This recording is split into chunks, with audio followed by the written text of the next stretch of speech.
नमस्कार साथियों, स्वागत करते हैं आप सभी का सीडीपी के इस ज़बरदस्त सेशन में। कैसे हैं आप सभी? आई होप कि स्वस्थ मस्त और ज़बरदस्त होंगे।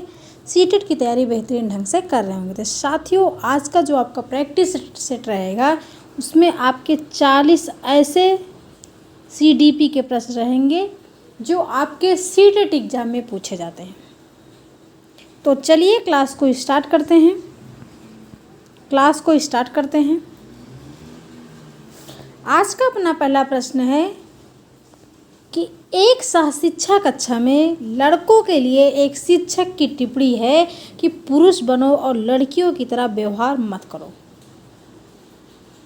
किसको बढ़ावा देगा भाई?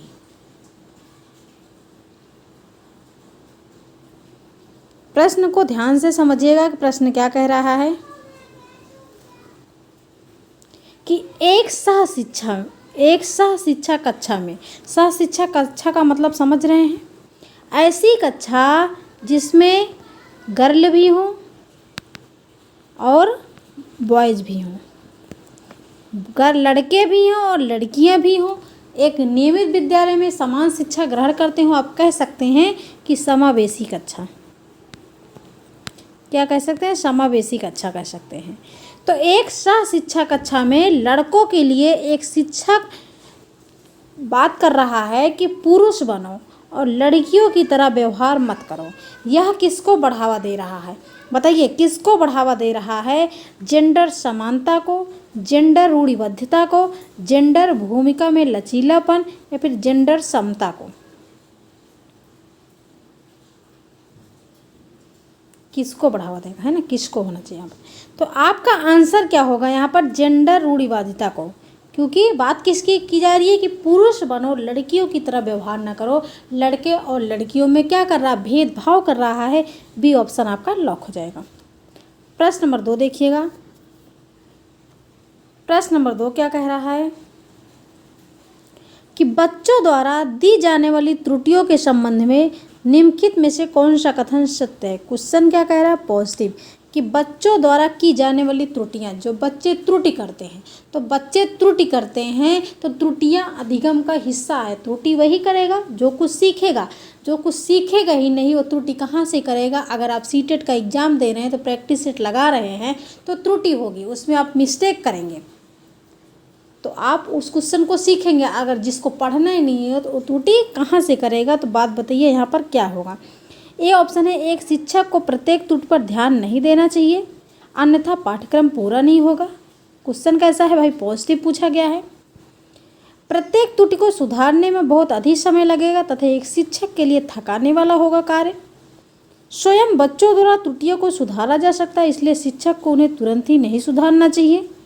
और डी ऑप्शन है, यदि एक शिक्षक कक्ष में सभी बच्चों को त्रुटियों को सुधारने योग्य नहीं है तो यह संकेत करता है कि शिक्षा की व्यवस्था असफल है। क्लियर? लॉक क्या होगा यहाँ पर? बताइए, लॉक क्या होगा? अगर बच्चा त्रुटि करता है और एक शिक्षक होने के नाते आप उस त्रुटि को सुधारने के योग्य नहीं हैं तो सिंपल सी बात है कि आपकी शिक्षा व्यवस्था असफल है। डी ऑप्शन आपका लॉक हो जाएगा। डी ऑप्शन लॉक हो जाएगा। प्रश्न नंबर 3, बच्चों के बारे में निम्नलिखित कथनों में से किस कथन से वाइगोस्की सहमत होते हैं? वाइगोस्की क्या कहते हैं कि बच्चों का सामाजिक विकास सामाजिक अंतःक्रिया द्वारा होता है। तो आपका यहाँ विकल्प कौन सा लॉक होगा? वाइगोस्की सहमत भाई होंगे किस कथन से? किस ऑप्शन से सहमत होंगे? ए ऑप्शन है, बच्चे तब सीखते हैं जब उनके लिए आकर्षक पुरस्कार निर्धारित किया जाए। बच्चों के चिंतन को तब समझा जा सकता है जब प्रयोगशाला में पशुओं पर प्रयोग किए जाएं। बच्चे जन्म से शैतान हैं और उन्हें दंड देकर नियंत्रित किया जा सकता है। बच्चे समवयस्कों और वयस्कों के साथ सामाजिक अंतःक्रियाओं के माध्यम से सीखते हैं। और वाइगोस्की किससे संबंध रखते हैं? सामाजिक सांस्कृतिक सिद्धांत किसने दिया? वाइगोस्की ने दिया। समाज के जितने उपकरण हैं वाइगोस्की से संबंध रखते हैं। जब आपको सामाजिक मिल जाए, अंतःक्रिया मिल जाए, तो डी ऑप्शन आपका लॉक हो जाए। क्योंकि सी ऑप्शन दंड देना निगेटिव है, पुरस्कार देना निगेटिव है, और बच्चों के चिंतन को तब समझा जा सकता है जब प्रयोगशाला में पशुओं पर प्रयोग किया जा सके, लेकिन यहाँ पर तो वाइगोस्की का सहमत पूछा गया है, इसलिए आपका बी ऑप्शन गलत हो जाएगा। थॉर्नडाइक होगा तब तो आप पशुओं को ले सकते हो, लेकिन वाइगोस्की है, इसलिए डी ऑप्शन लॉक हो जाएगा। प्रश्न नंबर 4 देखिएगा, बच्चों में जेंडर रूढ़िवादिता एवं जेंडर भूमिका अनुरूपता को कम करने के लिए निम्नलिखित में से कौन सी पद्धति प्रभावशाली है। अगर आप एक शिक्षक हैं और चाहते हैं कि लड़के और लड़कियों में भेदभाव करना कम हो जाए, तो उसके लिए आप क्या करेंगे। आप चाहते हैं कि सारे एक समान हो जाएं और लड़के और लड़कियों में भेदभाव कम हो जाए, तो उसके लिए आप क्या करेंगे बताइए। ए ऑप्शन है जेंडर पृथक खेल समूह बनाएंगे, गर्ल अलग और बॉयज अलग को समूह बनाएंगे। क्या पॉजिटिव है? बिल्कुल नहीं है। जेंडर पृथक बैठने की व्यवस्था करेंगे, लड़के अलग बैठेंगे लड़कियां अलग बैठेंगे। क्या ये पॉजिटिव है? नहीं है। जेंडर पक्षपात के बारे में परिचर्चा करेंगे या फिर जेंडर विशिष्ट भूमिकाओं को महत्व देंगे। यहाँ पर क्या होगा, सी ऑप्शन लॉक होगा या फिर डी ऑप्शन लॉक होगा? क्या लॉक होगा? देखिए यहाँ पर क्या है, जेंडर विशिष्ट भूमिकाओं। विशिष्ट का मतलब किसी एक को, वो चाहे बॉय होगा या फिर आपका गर्ल होगा, ठीक है, बॉय होगा या फिर गर्ल होगा, किसी एक को महत्व देने की बात की जा रही है। तो अगर आप किसी एक को महत्व देंगे तो क्या जेंडर रूढ़िवादिता कम होगा, भेदभाव कम होगा? नहीं होगा। आपका सी ऑप्शन लॉक हो जाएगा कि जेंडर पक्षपात के बारे में चर्चा करेंगे। आप जेंडर पक्षपात के बारे में चर्चा करेंगे, भेदभाव को कम करने के लिए, लड़के और लड़कियों को एक समान रहने के लिए। आपका सी ऑप्शन लॉक हो जाएगा। तो साथियों, वीडियो कैसी लग रही है? अगर अच्छी लग रही है तो वीडियो को लाइक कर दीजिए और अपने दोस्तों में शेयर कर दीजिए, जिससे और भी लोग इस वीडियो को देख सके और उनको भी हेल्प मिल सके इस वीडियो से। बहुत सारे ऐसे प्रैक्टिस सेट लगाए हैं, अगर आप सारे प्रैक्टिस सेट को देख लेते हो थोड़ा सा समय निकाल के, तो ऐसा प्रश्न नहीं है जो सीटेट में नहीं आएगा। सारे प्रश्न आपका सीटेट का रिपीटेड प्रश्न पूछता है। प्रश्न नंबर 5 देखिएगा। प्रश्न नंबर 5 क्या कह रहा है, यह संभावित है कि एक बच्ची जो अपने माता पिता को गैर अनुरूपवादी जेंडर व्यवहार करते हुए देखती है। अच्छा बताइए, गैर अनुरूपवादी का मतलब क्या होता है? गैर अनुरूपवादी व्यवहार का मतलब होता है लड़के और लड़कियों में भेदभाव।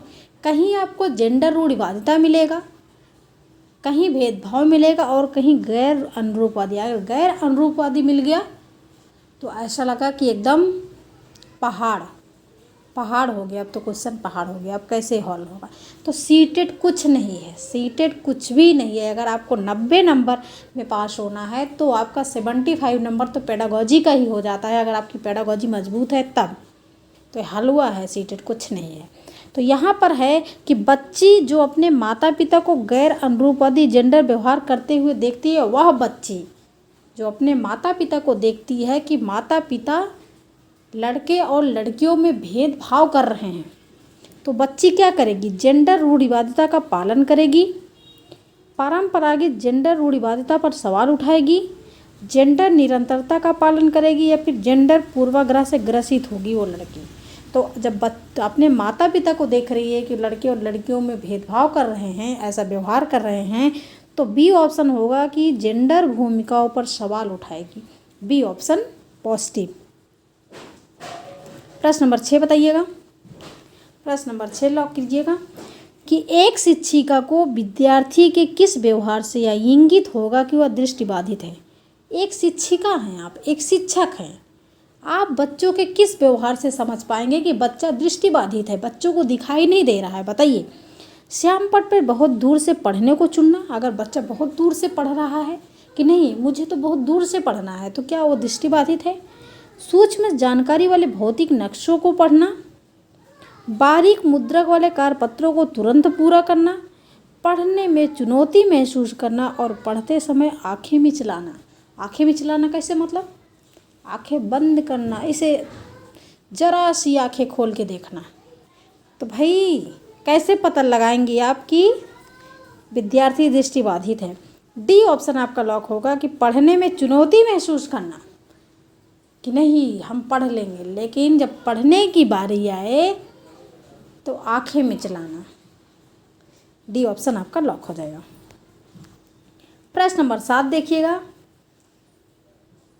अर्थपूर्ण अधिगम के लिए, अर्थपूर्ण अधिगम के लिए सीखना जिसका कोई अर्थ निकले, तो अर्थपूर्ण अधिगम के लिए क्या जरूरी है भाई? बच्चों को समादृत महसूस होना चाहिए, बच्चों के अनुभव को समाहित करना चाहिए, बच्चों को सवाल पूछने की अनुमति नहीं देनी चाहिए। बताइए, अनुमति देनी चाहिए या फिर नहीं देनी चाहिए? भाई बच्चों को सवाल पूछने की अनुमति बिल्कुल देनी चाहिए। आपका सी ऑप्शन निगेटिव है। बच्चों के अनुभव को समाहित करना चाहिए, बच्चों का जो अनुभव है उसको अपने ज्ञान के साथ जोड़ना चाहिए। आपका पॉजिटिव है। बच्चों को समादृत महसूस होना चाहिए। समादृत का मतलब क्या होता है? सम्मानित। बच्चों को सम्मानित महसूस होना चाहिए। तो बच्चों को सम्मानित तो महसूस तभी होगा जब बच्चों के अनुभव को आप अपने ज्ञान के साथ जोड़ेंगे। तो इसलिए ए ऑप्शन और बी ऑप्शन लॉक हो जाएगा। ए और बी, ए ऑप्शन आपका लॉक हो जाएगा बिल्कुल। प्रश्न नंबर 8। प्रश्न नंबर 8 देखिएगा कि रमेश 7वीं कक्षा में पढ़ता है। कितनी कक्षा में? 7वीं कक्षा में पढ़ता है। वह सामान्य बातचीत में तो ठीक है, लेकिन पढ़ते समय बार बार अटकता है। वह संभवतः किस रोग से ग्रस्त है? बताइए, किस रोग से ग्रस्त है? डिसलेक्सिया, डिसफेजिया, डिसकैल्कुलिया या फिर डिसग्राफिया? डिसकैल्कुलिया गणितीय विकार, डिसफेजिया, डिसग्राफिया या फिर डिसलेक्सिया? क्या लॉक करेंगे आप? आपका हो जाएगा पढ़ने में कठिनाई का जब अनुभव कर रहा है। भाई पढ़ने में तो है, पढ़ते समय जब कठिनाई का अनुभव कर रहा है तो इसका मतलब वो डिसलेक्सिया से ग्रसित है। डिसग्राफिया होता जब आपका लिखने में बच्चा कठिनाई कर रहा होता, बी और डी में अंतर न समझ पाता हो, डब्लू और यम में अंतर न समझ पाता हो, तब आपका डिसग्राफिया हो जाता। क्लियर? प्रश्न नंबर 9। निःशुल्क एवं अनिवार्य बाल शिक्षा अधिकार अधिनियम 2009। निःशुल्क एवं अनिवार्य बाल शिक्षा अधिकार अधिनियम 2009 दिव्यांग बच्चों को निःशुल्क शिक्षा के अधिकारों को सुनिश्चित करता है। कितने वर्ष से कितने वर्ष के बच्चों के लिए? यहाँ पर बात की जा रही है कि आरटीई एक्ट 2009 दिव्यांग बच्चों की निःशुल्क शिक्षा के अधिकारों को सुनिश्चित करता है। आरटी एक्ट 2009 दिव्यांग बच्चों को फ्री एजुकेशन दिलाता है। कितने वर्ष से कितने वर्ष के बच्चों के लिए? बताइए। 22 तो कट जाएगा, आपने 22 नहीं पढ़ा था कहीं में। 3 से 18 ये भी कट जाएगा। ए और सी में क्या होगा? ए ऑप्शन होगा या फिर सी ऑप्शन होगा? यहाँ पर तो बात किसकी की जा रही है? दिव्यांग बच्चों को। जब आरटी एक्ट दिव्यांग बच्चों को फ्री एजुकेशन उपलब्ध कराता है 6 वर्ष से 18 वर्ष के बच्चों के लिए, ए ऑप्शन आपका लॉक हो जाएगा। लेकिन जब 6 वर्ष से 14 वर्ष के बच्चों के लिए बात की जाती है तो सामान्य बच्चों के लिए, ठीक है। निःशुल्क एवं अनिवार्य बाल शिक्षा अधिकार अधिनियम सामान्य देश के सभी बच्चों को, सामान्य बच्चों को फ्री एजुकेशन दिलाता है 6 वर्ष से 14 वर्ष के बच्चों के। लेकिन यहाँ दिव्यांग है इसलिए ए ऑप्शन आपका लॉक होगा। प्रश्न नंबर 10 देखिएगा। निम्नलिखित में से अधिगम संबंधी कौन सा कथन सही नहीं है?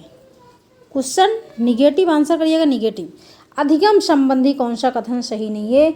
इसे उचित वातावरण चाहिए। अगर आप कुछ सीख रहे होते हैं तो उसके लिए आपको उचित वातावरण चाहिए, बिल्कुल ठीक है। परिपक्वता का इससे कोई संबंध नहीं है। सहायक सामग्री अधिगम में मदद करती है।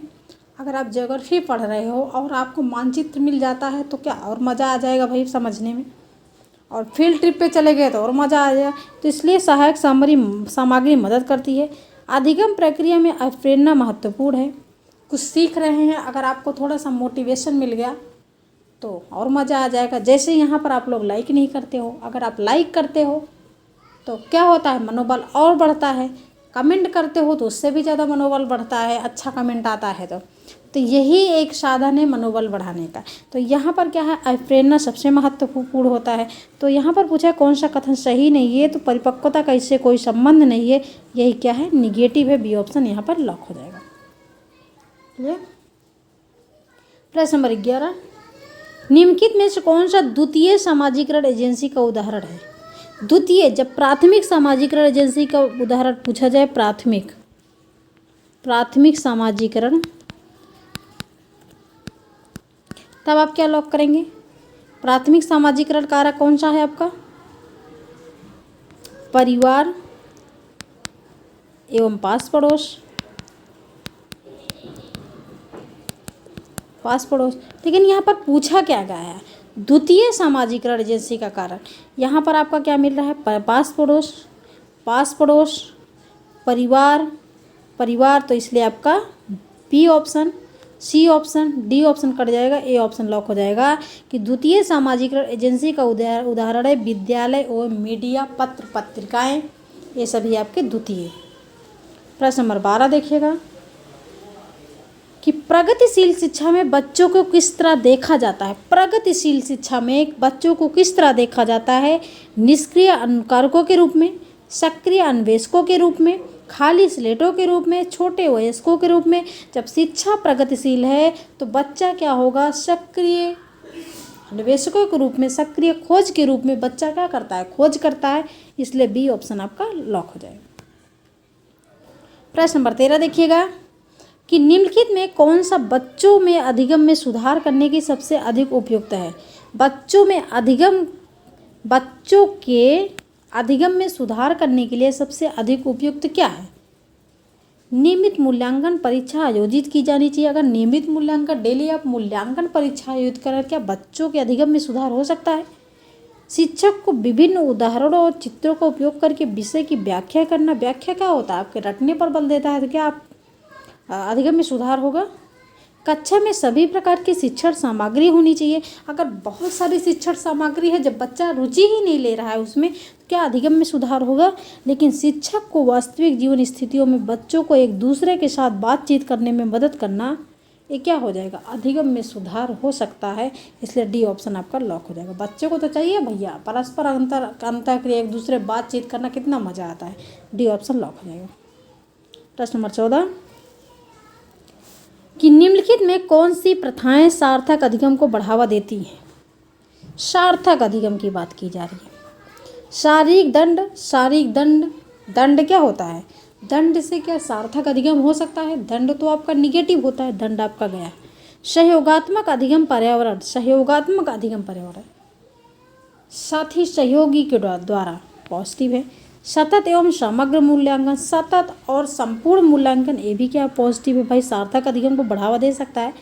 निरंतर तुलनात्मक मूल्यांकन, अगर हम निरंतर लगातार तुलनात्मक मूल्यांकन कर रहे हैं, किसी को ज़्यादा नंबर किसी को कम नंबर, तो क्या वो सार्थक अधिगम को बढ़ावा दे सकता है, बिल्कुल नहीं दे सकता है। इससे बच्चा हतोत्साहित होगा। तो दूसरा और तीसरा आपका लॉक हो जाएगा, डी ऑप्शन लॉक हो जाएगा। प्रश्न नंबर 15 देखिएगा, वेरी इंपॉर्टेंट क्वेश्चन। एक समावेशी कक्षा में शिक्षक को क्या करना चाहिए। कक्षा कैसी है, समावेशी है, जिसमें लड़के लड़कियां, दिव्यांग बच्चे, विकलांग बच्चे, विभिन्न पृष्ठभूमि के बच्चे एक नियमित विद्यालय में समान शिक्षा, बिना भेदभाव की शिक्षा ग्रहण कर रहे हैं, वो है समावेशी शिक्षा। आप एक शब्द में कह सकते हैं कि बिना भेदभाव की शिक्षा, जिसमें सभी बच्चे हों। तो एक जब सभी बच्चे बैठे हैं कक्षा में, तो शिक्षक को क्या करना चाहिए, केवल प्रतिभाशाली एवं योग्य बच्चों पर ध्यान देना चाहिए, क्योंकि समावेशी की कक्षा में प्रतिभाशाली भी बच्चा होगा और पिछड़ा बच्चा भी होगा, दिव्यांग बच्चा भी होगा और आपका सामान्य बच्चा भी होगा। तो किस पर ध्यान देना चाहिए, विश्वास करना चाहिए कि प्रत्येक बच्चे में अपनी योग्यता एवं आसक्ति के अनुसार सीखने की क्षमता होती है। आसक्त का मतलब क्या होता है, जो विकलांग बच्चे होते हैं, आसक्त अधिगमकर्ताओं के प्रति दया एवं सहानुभूति का भाव प्रदर्शित करना चाहिए, कि जो बेचारे आसक्त बच्चे हैं, विकलांग बच्चे, उनके प्रति आप सहानुभूति दिखाओ, सिंपैथी दिखाओ। बच्चों को अपाहिज बच्चा, मंदबुद्धि बच्चा आदि के रूप में वर्गीकृत करना चाहिए। जो बच्चा अपाहिज है उसको अलग बैठाना चाहिए, जो बच्चा मंदबुद्धि का है उसको अलग बैठाना चाहिए। अलगाव क्या होता है, वर्गीकृत क्या होता है, गलत होता है आपका। सहानुभूति दिखाना, सहानुभूति दिखाना गलत है भाई। पर बच्चों में केवल केवल क्या है आपका निगेटिव होता है कि केवल प्रतिभाशाली हो योग्य बच्चों में पर ध्यान देना, ये भी क्या निगेटिव है। लेकिन आपका बी ऑप्शन लॉक हो जाएगा कि शिक्षक को विश्वास करना चाहिए कि प्रत्येक बच्चे में अपनी योग्यताओं एवं शक्ति के अनुसार सीखने की क्षमता होती है। Clear, B option lock. प्रश्न नंबर 16 देखिएगा। प्रश्न नंबर 16, आप लोग लाइक नहीं करते हो, क्लास को देख लेते हो बट लाइक नहीं करते हो, और अगला वीडियो तब देखता है वो देखता है कि लाइक कितना है। लाइक को देखकर लोग वीडियो देखते हैं, है ना।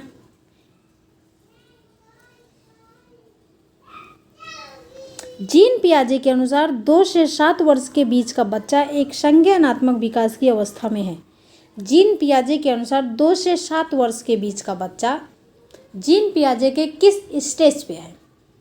First stage, second stage, third stage या फिर फोर्थ स्टेज? तो संवेदीगामक अवस्था, संवेदीगामक अवस्था ये पहली स्टेज है जीन पियाजे का, है ना, 0 से 2 वर्ष। और संवेदीगामक अवस्था पूर्व संक्रियात्मक अवस्था होती है। पूर्व संक्रियात्मक अवस्था 2 से 7 वर्ष, और मूर्त संक्रियात्मक अवस्था 7 से 11 वर्ष, और अमूर्त 11 से ऊपर। ठीक है, 11 से ऊपर। और यहाँ पर बात किसकी की जा रही है? 2 से 7 वर्ष। 2 से 7 वर्ष के बीच का बच्चा संज्ञानात्मक विकास की किस अवस्था में है? जीन पियाजे ने संज्ञानात्मक विकास में कितनी अवस्थाएं बताई है? तो 4 अवस्थाएं बताइए। संवेदीगामक अवस्था, पूर्व संक्रियात्मक अवस्था, मूर्त संक्रियात्मक अवस्था और अमूर्त संक्रियात्मक अवस्था। जब 2 से 7 की बात की जाए तो इसका मतलब बच्चा सेकेंड स्टेज पे है। आपका ए ऑप्शन लॉक हो जाएगा। प्रश्न नंबर 17, बच्चे कैसे सीखते हैं? बच्चे कैसे सीखते हैं? प्रयोग व अन्वेषण द्वारा, प्रयोग व खोज द्वारा, सुनकर व रटकर, चर्चा व मनन करके, चीज़ें बनाकर व करके। बताइए बच्चे कैसे चीज़ सीखते हैं? सबसे पहली बात तो बच्चे चीज़ें बनाते हैं। जिसके घर में बच्चे होंगे वो देखते होंगे कि बच्चे बहुत सारी चीज़ें बनाते हैं जो आप सोच भी नहीं सकते हो। बच्चे चीज़ें बनाते भी हैं और सीखते भी हैं। ठीक है, तो डी ऑप्शन आपका पॉजिटिव है। चर्चा व मनन भी करते हैं बच्चे, पॉजिटिव है। सुनकर व रटकर क्या है आपका भाई? निगेटिव है। और बच्चे प्रयोग भी करते हैं और खोज भी करते हैं, ये भी क्या है? पॉजिटिव है। ए, सी और डी आपका लॉक हो जाए। कहाँ है? सी ऑप्शन यहाँ है। प्रश्न नंबर 18, खिलौने के रूप में गुड़िया मिलने पर रोहन की प्रतिक्रिया थी, मुझे यह खिलौना पसंद नहीं है क्योंकि लड़के गुड़िया से नहीं खेलते। यह किसका उदाहरण है? खिलौने के रूप में गुड़िया मिलने पर रोहन की जो प्रतिक्रिया थी, रिएक्शन था कि मुझे यह खिलौना पसंद नहीं है क्योंकि लड़के गुड़िया से नहीं खेलते। उस लड़के को क्या लग रहा है? उसके अंदर जो मानसिक भेदभाव है, मानसिक रूढ़िबद्धता है कि नहीं, लड़के गुड़िया से नहीं खेलते, लड़के जो है लड़कियां गुड़िया से खेलती हैं। तो यहाँ पर यह किसका उदाहरण है भाई? जेंडर प्रासंगिकता का, जेंडर भेदभाव का, जेंडर रूढ़िवादिता का, जेंडर स्थिरता का। तो आपका सी ऑप्शन हो जाएगा, जेंडर रूढ़िवादिता का। सी ऑप्शन लॉक हो जाएगा। क्लियर। प्रश्न नंबर 19 लगाइएगा। हावर्ड गार्डनर के सिद्धांत में बुद्धि वाले व्यक्ति वनस्पतियों और अलग अलग जीवों को पहचानते हैं और मौसम को लेकर उनकी अच्छी समझ होती है। तो भाई मौसम को लेकर अच्छी समझ जिसकी होती है और वनस्पतियों को, जो अलग अलग जीवों को पहचानते हैं, उनके पास कैसी बुद्धि होगी? कैसी बुद्धि होगी जो इन सारी चीज़ों में अलगाव भी कर लेते हैं, समझ भी होती है। क्या अंतर्वैयक्तिक है, अंतःवैयक्तिक बुद्धि है, भाषाई बुद्धि है, फिर प्राकृतिक बुद्धि है। देखो भाषाई बुद्धि तो आपके लेखक, जो लेखक हो गए, कवि हो गए, है ना। अंतःवैयक्तिक जो स्वयं अपने बारे में सोचते हैं, स्वयं के बारे में सोचते हैं, स्वयं के बारे में सोचते हैं, स्वयं के बारे में लिखते हैं। जैसे आप कह सकते हैं जो दर्शन शास्त्री होते हैं। और अंतर्वैयक्तिक होते जो दूसरों के बारे में सोचते हैं, दूसरों के मनोभाव को समझते हैं। तो यहाँ पर बात किसकी की जा रही है? वनस्पति जो पेड़ पौधे होते हैं वो क्या है? वो इंसानों द्वारा बनाए गए हैं या फिर नेचुरल है? तो प्राकृतिक है। जीव क्या है? ये प्राकृतिक है। मौसम क्या है? प्राकृतिक है। आजकल आप देख रहे हैं मौसम कितना ख़राब है, हमारे यहाँ तो बहुत ज़्यादा ख़राब है। तो ये जब प्राकृतिक है तो इसका मतलब उसके पास प्राकृतिक बुद्धि है। डी ऑप्शन आपका लॉक हो जाएगा कि हार्वर्ड गार्डनर ने 8 प्रकार की बुद्धि बताई है कि मनुष्य के अंदर 8 प्रकार की बुद्धि होती है, और 8 प्रकार की बुद्धि में एक बुद्धि है जो प्राकृतिक बुद्धि है। सिंपल है, बहुत आसान है। डी ऑप्शन आपका लॉक हो जाएगा। प्रश्न नंबर 20, समावेशी शिक्षा शब्द का अर्थ है। समावेशी शिक्षा शब्द का क्या अर्थ है? समावेशी शिक्षा शब्द का अर्थ क्या है? बिना भेदभाव की शिक्षा, जिसमें सामान्य बच्चों के साथ साथ विशिष्ट बच्चा भी शिक्षा ग्रहण करता हो। अनुसूचित जाति और अनुसूचित जनजाति के बच्चों की शिक्षा, सामान्य बच्चों के साथ विकलांग बच्चों की शिक्षा, बहुकक्षीय व्यवस्था में शिक्षा, अल्पसंख्यक समूह के बीच शिक्षा। जब समावेशी शिक्षा का अर्थ पूछा गया है तो सामान्य बच्चों के साथ विकलांग बच्चों की शिक्षा, यानी कि सामान्य के साथ विशिष्ट बच्चों की शिक्षा। क्लियर? प्रश्न नंबर 21, कि एक शिक्षक को चाहिए कि क्या चाहिए? वह विद्यार्थियों के बीच तुलना को अधिक कम करें, वह विशेष संस्कृति और समुदाय के बच्चों को बढ़ावा दें, वह विद्यार्थियों के बीच सांस्कृतिक विभिन्नताओं तथा विविधता की अनदेखी करें, यह संप्रेषित करें कि वह कक्षा कक्ष में सभी संस्कृतियों का सम्मान करते हैं और महत्व देते हैं। बिल्कुल, आप जो सोच रहे हैं वही ऑप्शन सही है, क्योंकि विद्यार्थियों के बीच तुलना नहीं करना है, ये आपका निगेटिव है। किसी विशेष संस्कृतियों को बढ़ावा नहीं देना है, निगेटिव है। अनदेखी नहीं करना है भाई, ध्यान देना है, निगेटिव है। लेकिन डी ऑप्शन है कि एक शिक्षक को चाहिए कि वह कक्षा कक्ष में सभी संस्कृतियों का सम्मान करे, सभी बच्चों की भाषा का सम्मान करें एवं महत्व दे। डी ऑप्शन लॉक हो जाएगा। प्रश्न नंबर 22 देखिएगा, अपसारी चिंतन में क्या होता है और अभिसारी चिंतन में क्या होता है? अपसारी चिंतन किसे कहते हैं और अभिसारी चिंतन किसे कहते हैं, बताइए। अपसारी चिंतन वो होता है जिसमें एक ही समस्या के कई सारे सैल्यूशन हो। ठीक है, एक ही समस्या के कई सारे सैल्यूशन हो, वो आपका है अपसारी चिंतन। और अभिसारी चिंतन क्या होता है? एक ही समस्या के एक ही सैल्यूशन हो, एक ही समस्या के एक ही हल हो। तो यहाँ पर क्या ऑप्शन लॉक हो जाएगा? कई उत्तरों को प्रोत्साहित करता है। अपसारी चिंतन कई उत्तरों को प्रोत्साहित करता है, जबकि अभिसारी चिंतन एक सही समाधान पर स्थित है। एक सही समाधान पर स्थित है, कई उत्तरों को प्रोत्साहित करता है, गणितीय क्षमताओं को बढ़ावा देता है, मौखिक क्षमताओं को बढ़ावा देता है, मौखिक क्षमताओं को बढ़ावा देता है, गणितीय क्षमताओं को बढ़ावा देगा। तो देखिए, अपसारी चिंतन जो होता है कई उत्तरों को प्रोत्साहित करता है, ये आपका क्या है? अपसारी चिंतन है। कई उत्तरों को बढ़ावा देता है, जबकि अभिसारी चिंतन एक सही समाधान पर स्थित है, जिसका सिर्फ एक ही समाधान हो, वो है अभिसारी चिंतन। क्लियर? क्वेश्चन नंबर 22 का ए ऑप्शन लॉक हो जाएगा। अब प्रश्न नंबर 23 देखिएगा। प्रश्न नंबर 23 क्या कह रहा है कि राष्ट्रीय शिक्षा नीति 2020 के अनुसार 5वीं तक के सभी बच्चों को उनकी मातृभाषा में शिक्षा दी जानी चाहिए। क्लियर? कारण क्या है कि छोटे बच्चे अपनी मातृभाषा में सार्थक अवधारणाओं को अधिक तेजी से सीखते व समझते हैं। छोटे बच्चे, एनईपी 2020 के अनुसार सभी बच्चों को मातृभाषा, क्षेत्रीय भाषा या फिर एक से अधिक भाषा आनी चाहिए, है ना। तो यहाँ पर जब बात की जा रही है कि 5वीं तक बच्चों को उनकी मातृभाषा में शिक्षा देनी चाहिए, तो पहली जो भाषा वो मातृभाषा, बिल्कुल पॉजिटिव है। और जब मातृभाषा में आप शिक्षा देंगे तो छोटे बच्चे अवधारणाओं को अधिक तेज़ी के साथ सीखेंगे और समझेंगे भी, बिल्कुल पॉजिटिव है। ए और आर दोनों सही है और आर ए की सही व्याख्या करता है। ए ऑप्शन आपका लॉक हो जाएगा। प्रश्न नंबर 24 देखिएगा। मानव विकास है, मानव का विकास, भाई मानव का विकास पूछा गया है कि मानव का विकास होता है मात्रात्मक रूप में, गुणात्मक रूप में, कुछ सीमा तक आप मापनीय, फिर ए और बी दोनों। तो मानव का जो विकास होता है जिसको बोलते हैं वृद्धि, जो वृद्धि होती है उसमें आपका वजन, भार,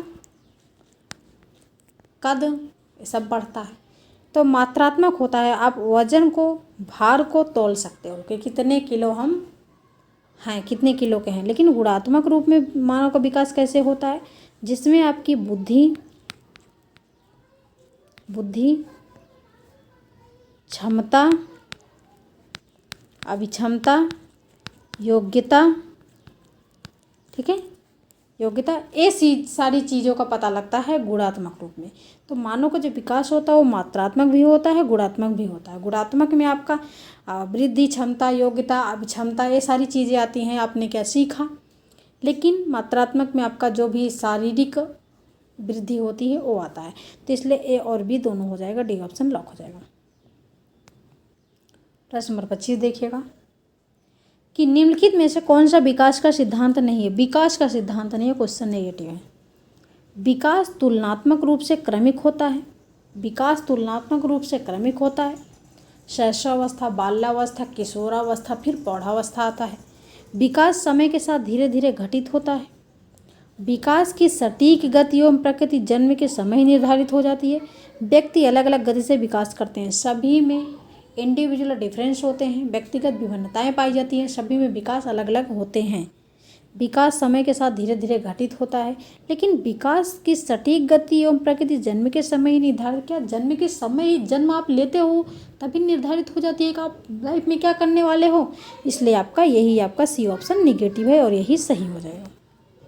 प्रश्न नंबर 26, पियाजे के अनुसार निम्नलिखित में से कौन सी अवस्था में बच्चा अमूर्त संकल्पनाओं के विषय में तार्किक चिंतन करना आरंभ कर देता है। अमूर्त संकल्पनाओं के विषय में तार्किक चिंतन आरंभ करता है। ये क्वेश्चन हम बहुत बार आप लोग को बताते हैं कि जब मूर्त संकल्पनाओं के विषय में तार्किक चिंतन आरंभ करने की बात आए तब आप क्या लॉक करेंगे, मूर्त संक्रियात्मक अवस्था लॉक करेंगे। और जब अमूर्त संकल्पनाओं के विषय में तार्किक चिंतन का बात की जाए तब आप क्या लॉक करेंगे, अमूर्त संकल्पनाओं, अमूर्त संक्रियात्मक अवस्था। तो यहाँ आपका आंसर क्या लॉक होगा, बताइए क्या लॉक होगा, मूर्त होगा या फिर अमूर्त होगा। तो जब यहाँ पर अमूर्त है तो आप ए ऑप्शन लॉक कर दोगे, अमूर्त संक्रियात्मक अवस्था हो जाएगा, ए ऑप्शन आपका लॉक हो जाएगा। प्रश्न नंबर 27, निम्नलिखित में कौन सा कथन सत्य नहीं है। क्वेश्चन नेगेटिव, आंसर करिए नेगेटिव। विकास एक जैविक प्रक्रिया है। विकास भाई उसी में होगा जिसके अंदर जीव है, मतलब विकास तभी तो होगा। विकास एक मात्रात्मक प्रक्रिया है। शिक्षा एक लक्ष्य सम्मुख प्रक्रिया है, या फिर सीखना व्यवहार परिवर्तन की एक जैविक प्रक्रिया है। तो यहाँ पर देखा सही क्या होगा, सही है विकास एक जैविक प्रक्रिया है, बिल्कुल पॉजिटिव है। शिक्षा एक लक्ष्य सम्मुख प्रक्रिया है, शिक्षा का अपना एक लक्ष्य होता है। सीखना व्यवहार परिवर्तन की एक जैविक प्रक्रिया है, लेकिन विकास एक मात्रात्मक प्रक्रिया है, ये क्या हो जाएगा, यही नेगेटिव हो जाएगा। क्योंकि विकास को आप माप नहीं सकते हो, तौल नहीं सकते हो कि आपका कितना विकास हुआ है, बिल्कुल भी ऑप्शन आपका नेगेटिव है। क्वेश्चन नंबर 28 देखिए। क्वेश्चन नंबर 28 क्या कर रहा है कि कोई शिक्षिका अपनी कक्षा में फर्नीचर की तीखी धार वाले किनारों को रुई के से ढका रहने को कहती है। छुओ तथा अनुभव करो वाले सूचना पट्टों का उपयोग करने को कहती है। वह किस वर्ग के विशेष शिक्षार्थियों की आवश्यकता पूर्ति करने का प्रयास करे। सबसे पहली बात तो विशेष शिक्षार्थियों की बात की जा रही है। इसका मतलब कि बच्चा सामान्य नहीं है। बच्चा सामान्य नहीं है तो इसका मतलब वो विकलांग बच्चा है। जब विकलांग बच्चा है तो छुओ तथा अनुभव की बात की जा रही है। क्या दृष्टि विकलांग विद्यार्थी है? सौर विकलांग विद्यार्थी है, सीख न सकने वाला विद्यार्थी, या फिर सामाजिक रूप से वंचित है। जब छुओ तथा अनुभव की बात की जा रही है तो इसका मतलब बच्चा क्या है, दृष्टि विकलांग विद्यार्थी है, उसको आंखों से दिखाई नहीं दे रहा है। ये ऑप्शन लॉक हो जाएगा। प्रश्न नंबर 29 देखिएगा कि डॉट डॉट तथा डॉट डॉट की विशेष अननोन क्रिया का परिणाम विकास के विविध मार्गों और निष्कर्षों के रूप में हो सकता है।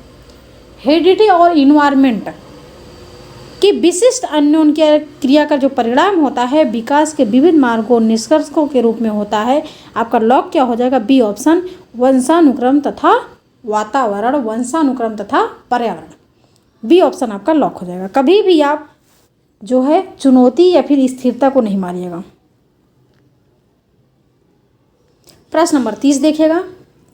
कथन ये क्या कह रहा है कि समस्या समाधान पढ़ाते समय शिक्षकों को चाहिए कि वे बच्चों को अपनी सोच के बारे में सोचने और सीखने के तरीके पर ध्यान केंद्रित करने के लिए हतोत्साहित करें।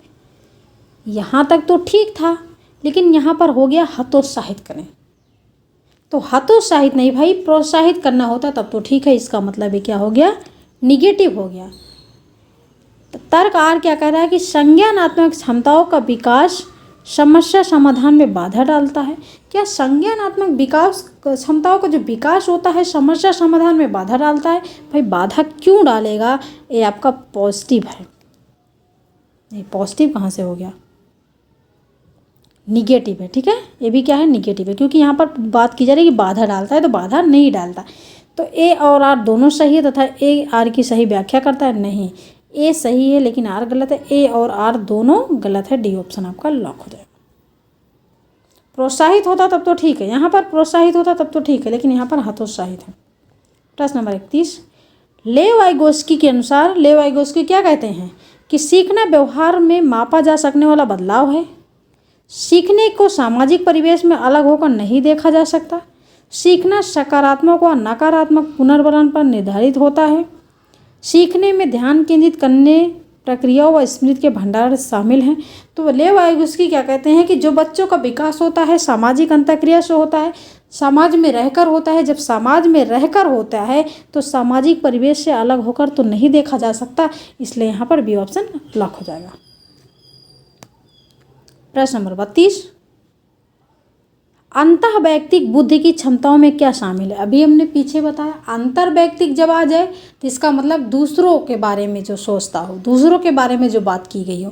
लेकिन अंतःवैयक्तिक का मतलब आता है कि अपने बारे में जो बात की गई हो। तो अंतःवैयक्तिक बुद्धि की क्षमताओं में क्या शामिल है, छवियों और चित्रों में सोचने की क्षमता, सटीक तथा अमूर्त से कल्पना करने की क्षमता, अपनी भावनाओं से अवगत होना और अपनी क्षमताओं को पहचानना, लय, ताल, स्वर, माधुर्य के प्रति संवेदनशीलता, विशिष्ट ताल, स्वरों और लय के बीच अंतर करने की क्षमता, या फिर जिसे पहचानने में अनिचुक हो सके। तो आपका सी और डी ऑप्शन तो कट गया। ए और बी में बताइए कि कल क्या लॉक होगा। तो जब अंतःवैयक्तिक की बात की जा रही है, जब अपने बारे में जो सोचा जाए, अपने बारे में जो बात की जाए, वही आपका क्या हो जाएगा, अंतःवैयक्तिक बुद्धि हो जाएगी। इसका मतलब अपनी भावनाओं से अवगत होना और अपनी क्षमताओं को पहचानना। क्लियर, समझ रहे हैं आप लोग, समझ गए। प्रश्न नंबर 33, विद्यार्थियों के अर्थपूर्ण अधिगम को बढ़ावा देने के लिए निम्नलिखित में से किस प्रक्रिया के लिए बच्चों को प्रोत्साहित करना चाहिए। आप चाहते हैं कि विद्यार्थी अर्थपूर्ण सीखें, अर्थपूर्ण ढंग से सीखें, तो उसके लिए आप किसको बढ़ावा देंगे, अन्वेषण और प्रयोग को, परासंज्ञान को, चर्चा और बहस को, निष्क्रिय श्रवण। चर्चा तो ठीक है लेकिन बहस आ गया, इसका मतलब गलत है। परासंज्ञान है, संज्ञान होता तब भी ठीक है, लेकिन यहाँ पर अन्वेषण और प्रयोग, अगर आप बच्चों को प्रोत्साहित करना चाहते हैं तो अन्वेषण और प्रयोग के द्वारा।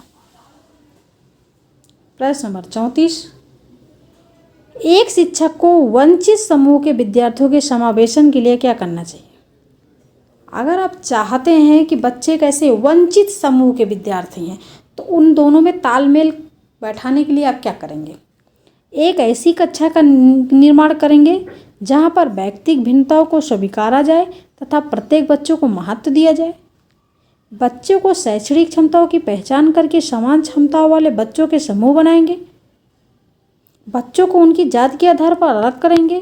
उन्हें पाठ्यपुस्तक आधारित ज्ञान का पुनरुत्पादन करने के लिए बढ़ावा दिया जाएगा, भले ही वो अर्थहीन हो, अर्थहीन नहीं, गलत। तो यहाँ पर आपका पॉजिटिव क्या हुआ? बच्चों की शैक्षणिक क्षमताओं की पहचान करके समान क्षमताओं वाले बच्चों के समूह बनाएंगे, ये आपका क्या है? गलत है। कि उनकी क्षमता का पहचान करेंगे, उसके बाद समान क्षमता वाले बच्चों को अलग करेंगे, गलत है। ए ऑप्शन हो जाएगा कि एक ऐसी कक्षा नीति का निर्माण करेंगे जहाँ पर व्यक्तिगत विभिन्नताओं को स्वीकारा जाए और प्रत्येक बच्चों को महत्व दिया जाए। देखो, वंचित समूह के बच्चे होंगे तो उसमें विभिन्न पृष्ठभूमि के बच्चे होंगे, तो अगर बच्चों की विभिन्न व्यक्तिगत विभिन्नताओं को ध्यान में रखते हुए आप चीज़ें पढ़ाते हो तभी समायोजन हो सकता है। ए ऑप्शन लॉक हो जाएगा। प्रश्न नंबर 35, शिक्षार्थियों के विविध प्रकार के समूह को पढ़ाते समय शिक्षक को उनके सामाजिक और सांस्कृतिक संदर्भ के बारे में किसी भी तरह की चर्चा नहीं करनी चाहिए। आर सरकार क्या करे? सामाजिक और सांस्कृतिक संदर्भ अधिगम में किसी भी प्रकार की भूमिका नहीं निभाते। क्या सामाजिक और सांस्कृतिक संदर्भ अधिगम किसी भी प्रकार की भूमिका? अभी आपने पढ़ा ना वाइगोस्की को, सामाजिक और सांस्कृतिक सिद्धांत। तो सामाजिक और सांस्कृतिक सिद्धांत किसने दिए हैं? वाइगोस्की ने दिए हैं। और वाइगोस्की कहते हैं कि बच्चा परिवेश में रहकर सीखता है, सामाजिक अंतःक्रिया के द्वारा सीखता है। तो यहाँ पर क्या भाई भूमिका नहीं निभाते? तो भूमिका तो निभाते हैं, इसका मतलब ये क्या है? निगेटिव है। और बच्चों को उनके सामाजिक और सांस्कृतिक संदर्भ के बारे में किसी भी तरह की चर्चा नहीं करनी चाहिए, तो चर्चा करनी चाहिए, ये भी निगेटिव है। इसलिए ए और आर दोनों गलत है। डी ऑप्शन लॉक हो जाएगा। प्रश्न नंबर 36, अधिगम को कैसे सुसाधित करना चाहिए? अधिगम को कैसे सुसाधित करना चाहिए? आप कह सकते हैं कि अधिगम को कैसे प्रोत्साहित करना चाहिए? अर्थपूर्ण खोज द्वारा, विद्यार्थियों प्रतिस्पर्धा को बढ़ावा देकर, भौतिक पुरस्कार देकर, नकारात्मक पुनर्बलन नहीं देना, सकारात्मक देना है। प्रतिस्पर्धा शब्द गलत है। अर्थपूर्ण खोज के द्वारा, ये ऑप्शन लॉक हो जाएगा। प्रश्न नंबर 37 देखिएगा कि कक्षा में सृजनात्मकता को बढ़ावा देने के लिए विद्यार्थियों को कैसे अवसर प्रदान करने चाहिए? सृजनात्मकता को बढ़ावा देने के लिए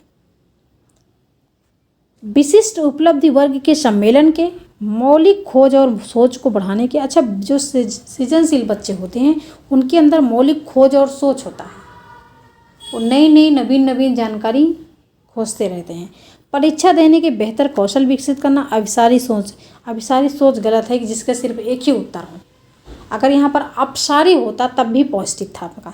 तो यहाँ पर कैसे अवसर प्रदान करना चाहिए? मौलिक खोज और सोच के, बी ऑप्शन आपका लॉक हो जाएगा। प्रश्न नंबर 38 देखिएगा, समावेशी शिक्षा ... के विविध जरियों के निष्कासन पर बल देती है।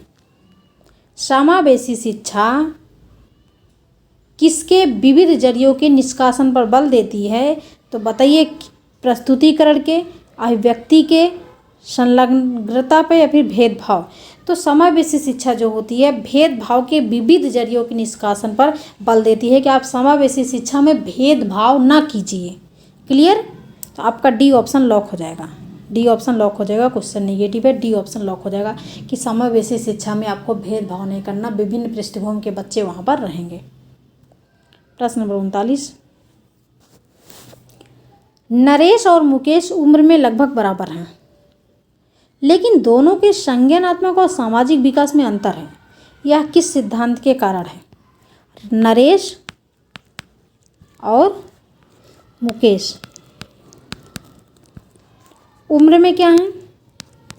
उम्र में क्या है? बराबर हैं। उम्र में क्या है? बराबर हैं, लेकिन दोनों संज्ञानात्मक सामाजिक विकास में अंतर है। जब अंतर है तो यह किस सिद्धांत के कारण है हो रहा है? विकास का शीर्षगामी सिद्धांत, विकास का समीपदाभिमुख सिद्धांत, व्यक्तिगत विभिन्नताओं का सिद्धांत। तो व्यक्तिगत विभिन्नताओं के सिद्धांत के कारण दोनों में अंतर है, एक दूसरे से अलग हैं। आपका सी ऑप्शन लॉक हो जाएगा। प्रश्न नंबर 40, वंचित पृष्ठभूमि के छात्रों वाली कक्षा में एक शिक्षक को किसके अनुभव को साझा करने की अनुमति देनी चाहिए? वंचित का मतलब आप समझ रहे हैं ना। वंचित पृष्ठभूमि के छात्रों वाली कक्षा में एक शिक्षक को किसके अनुभव को साझा करने की अनुमति देनी चाहिए? तो सभी को अपने अनुभव कक्षा में लाने से हतोत्साहित करना चाहिए। केवल प्रतिभाशाली, केवल लग गया गलत, केवल लग गया गलत। अपने स्वयं के अनुभव साझा करने के लिए प्रोत्साहित करना चाहिए। डी ऑप्शन आपका लॉक हो जाएगा।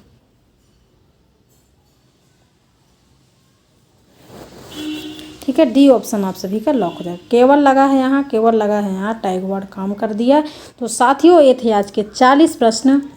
आपको क्लास कैसी लगी? अगर अच्छी लगी तो क्लास को लाइक करो, शेयर करो और चैनल को सब्सक्राइब जरूर करो। साथ ही बेल आइकन को प्रेस करो।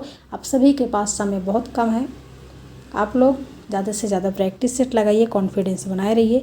तो आप लोग अपना स्कोर जरूर बताइएगा कि इन 40 प्रश्नों में कितना स्कोर किए। Thanks for watching video. This is Sadhana Tyagi's expert classes.